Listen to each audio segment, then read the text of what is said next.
तो ये न्यूमेरिकल है, ठीक है, रिलेटिविस्टिक मैकेनिक्स में इसको आप नोट करो। How much mass does a proton gain when accelerated to a kinetic energy of 500 million electron volt.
ठीक है, तो बेटा इसको आप पहले समझ लीजिए।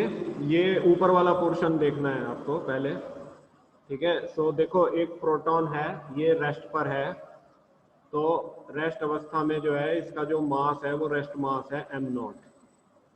ठीक, अब ये चल रहा है और इसकी वेलोसिटी वेरी हाई है comparable to velocity of light. तो ऐसे केस में इसमें काफ़ी अधिक काइनेटिक एनर्जी का गेन होगा, ठीक है, जो आप थ्योरी में समझ चुके हो। क्योंकि वेलोसिटी जब बहुत हाई होती है तो काइनेटिक एनर्जी भी बहुत हाई हो जाती है।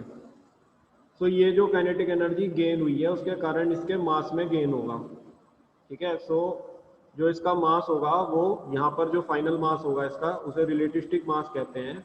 और जो इसने रास्ते में ये मास में गेन किया है वो होगा इसका फाइनल मास माइनस इनिशियल मास। तो फाइनल मास इसका रिलेटिविस्टिक मास है और इनिशियल मास इसका रेस्ट मास है।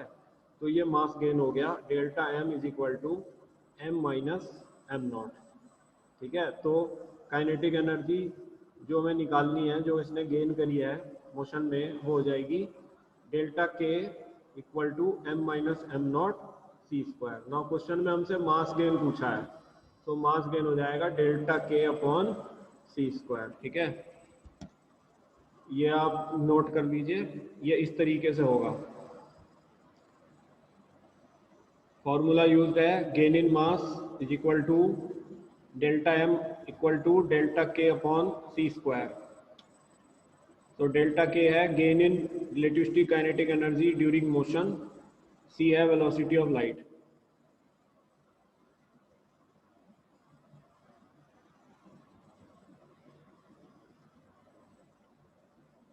तो gain in relativistic kinetic energy हो जाएगी delta K equal to 500 MeV, million electron volt question में दिया हुआ है। तो गेन इन मास हो जाएगा, जो हमें निकालना है, delta m equal to delta K upon c square. तो बेटा इसमें हमें इसे जूल में कन्वर्ट करना पड़ेगा, क्योंकि मिलियन इलेक्ट्रॉन वोल्ट जो है वो एनर्जी की ऐसा यूनिट नहीं होती है, हमें इसे जूल में लाना होगा। तो इलेक्ट्रॉन वोल्ट को जब आप जूल में कन्वर्ट करोगे तो 1.6 10⁻19 से मल्टीप्लाई करोगे, तो ये मिलियन है। मिलियन का मतलब होता है 10 लाख, 1 मिलियन में 10 लाख होते हैं, तो 10 की पावर 6 हो गया। तो 500 इंटू 10 की पावर 6 इंटू 1.6 10⁻19, यहाँ हमने c का स्क्वायर किया, 3 इंटू 10 की पावर 8 का होल स्क्वायर। तो ये 8 इंटू 10⁻11 आ गया, नीचे 9 इंटू 10 की पावर 16। तो आंसर आया आपका 0.88 into 10⁻27 kg।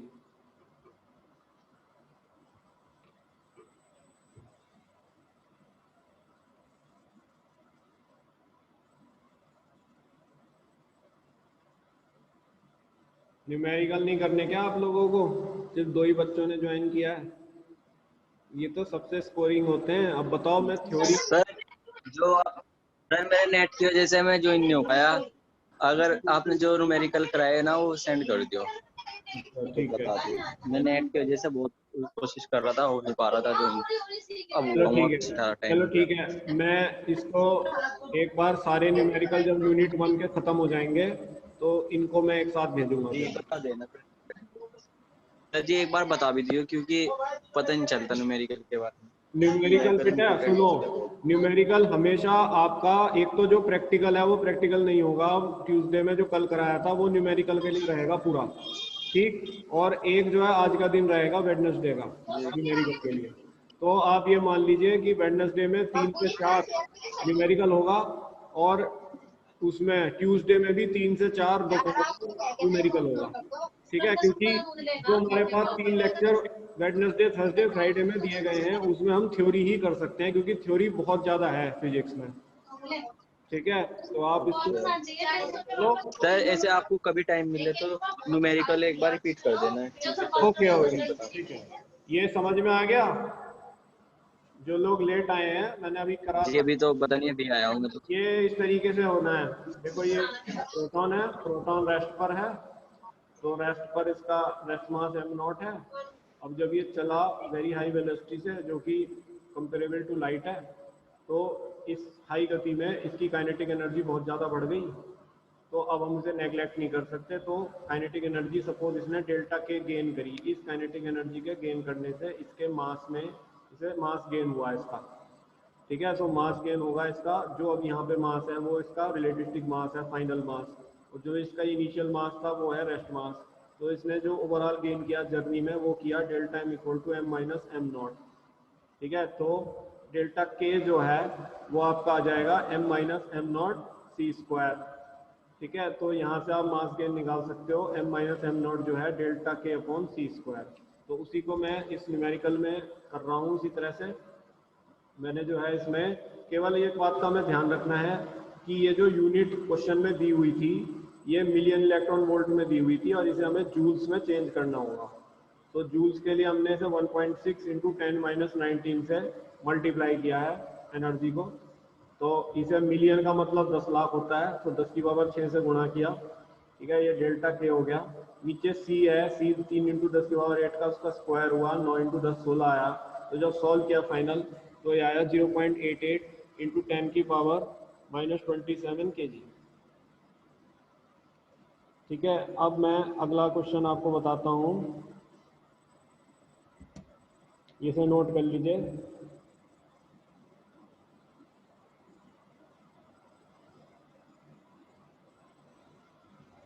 A man weighs 50 kilogram on the earth.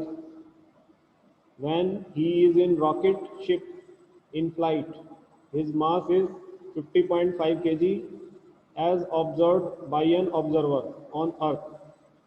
What is the speed of rocket? मैं अभी आपको क्वेश्चन भी समझा दूंगा, पहले आप इसको नोट कर लो।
हो गया सर। ओके, रुको, इसके लिए मुझे पीछे जाना होगा। ये है, ये छठा वाला देखो, सिक्स्थ वाला जो है, ठीक है। सिक्स्थ वाले में तो है कि जैसे कोई आदमी अर्थ पर है, ठीक, पृथ्वी पर खड़ा है, तो क्वेश्चन कह रहा है कि उसका उस समय मास है 50 kg, तो ये इसका रेस्ट मास हो गया।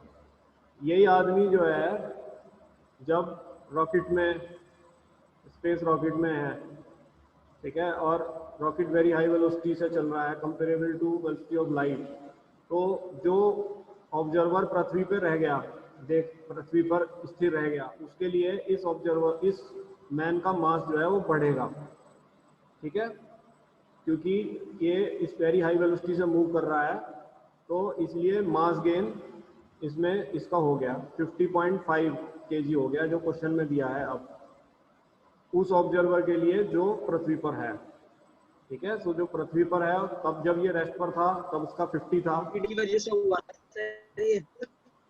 हाँ, तो जब ये स्पीड की वजह से हुआ सर ये पॉइंट रॉकेट, 5। हाँ, ये जो रॉकेट में चला है ना, तो रॉकेट में इसका मास जो आदमी पृथ्वी पर रह गया उसको बढ़ा हुआ मिलेगा, क्योंकि रॉकेट में जो वेलोसिटी है, अगर सपोज ये आदमी भी रॉकेट में आ जाए जो रिकॉर्ड कर रहा है इसका मास, तो इसके मास में कोई चेंज नहीं होने का, क्योंकि ये दोनों में रिलेटिव मोशन नहीं है, ठीक है। नाउ ये रिलेटिव मोशन होने के कारण जो है मास गेन होता है, ठीक है। सो जब ये पृथ्वी पर है तो इसको रेस्ट मास इसका 50 मिलेगा, बट जब ये रॉकेट में चल रहा है तो जो पृथ्वी पर रह गया, रॉकेट की क्योंकि वेलोसिटी वेरी हाई है, तो वेलोसिटी वेरी हाई होने के कारण अब इसका जो मास है, क्योंकि ये रॉकेट में है, ठीक है, तो रिलेटिव मोशन में आ गया, तो इसका मास इस व्यक्ति को जो पृथ्वी पे रह गया है उसको बढ़ा हुआ मिलेगा, तो वो क्वेश्चन में दिया है वो बढ़कर हो गया 50.5। तो ये रिलेटिविस्टिक मास है क्योंकि ये हाई वेलोसिटी पे की वजह से हो रहा है, ये तुम समझ रहे हो, और ये रेस्ट मास है। तो रॉकेट की वेलोसिटी निकालो तो आप ये वाला फॉर्मूला लगा दो, m बराबर m naught upon under root 1 minus V square by C square. m है रिलेटिविस्टिक मास रॉकेट का, ठीक है, मैन का, ठीक है, और m नॉट है इसका रेस्ट मास, और v है वेलोसिटी ऑफ रॉकेट या मैन।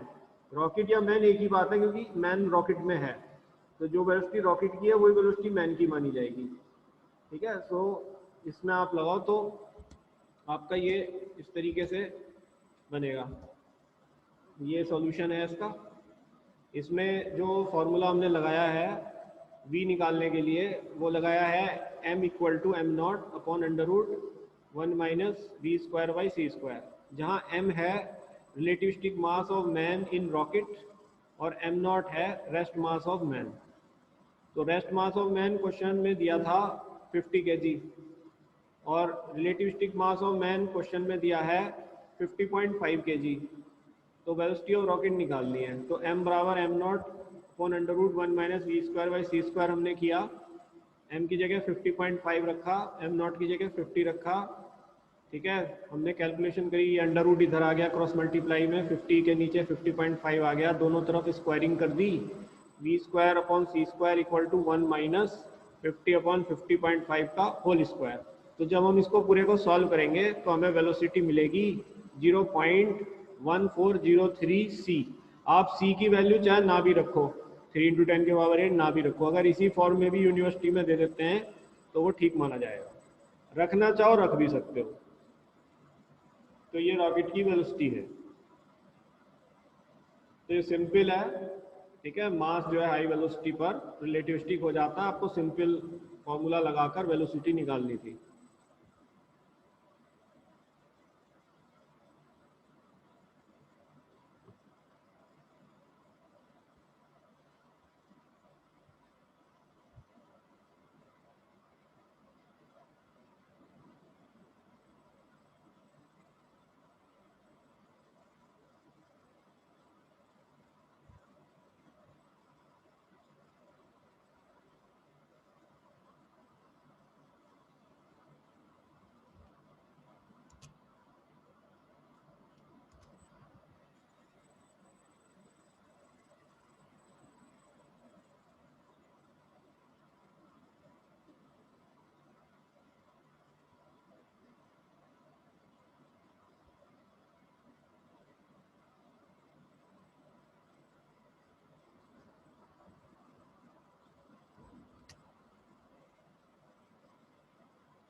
तो इसको अगर नोट कर लिया तो अगले क्वेश्चन पर चलें।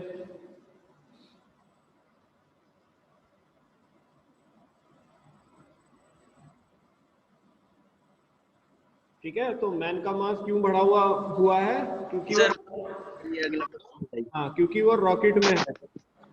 ठीक है, तो रॉकेट जब वेरी हाई गति से चला है तो उसकी काइनेटिक एनर्जी बहुत ज्यादा बढ़ गई, मैन की भी बढ़ गई, क्योंकि मैन की गति भाई वही तो है जो रॉकेट की गति है, तो इसीलिए उसके मास को जी बढ़ा जी हुआ बिल्कुल। माना गया। क्वेश्चन में दिया है वो 50 की जगह 50.5 हो गया। ठीक है, तो वेलोसिटी निकालो रॉकेट की, तो हमने सिंपल फॉर्मूला लगाया, रेस्ट मास और रिलेटिविस्टिक मास का जो रिलेशन है वो लगाया, और उससे v का वैल्यू निकाली 0.1403 c। ये क्वेश्चन यूनिवर्सिटी में आया है, बहुत सिंपल था।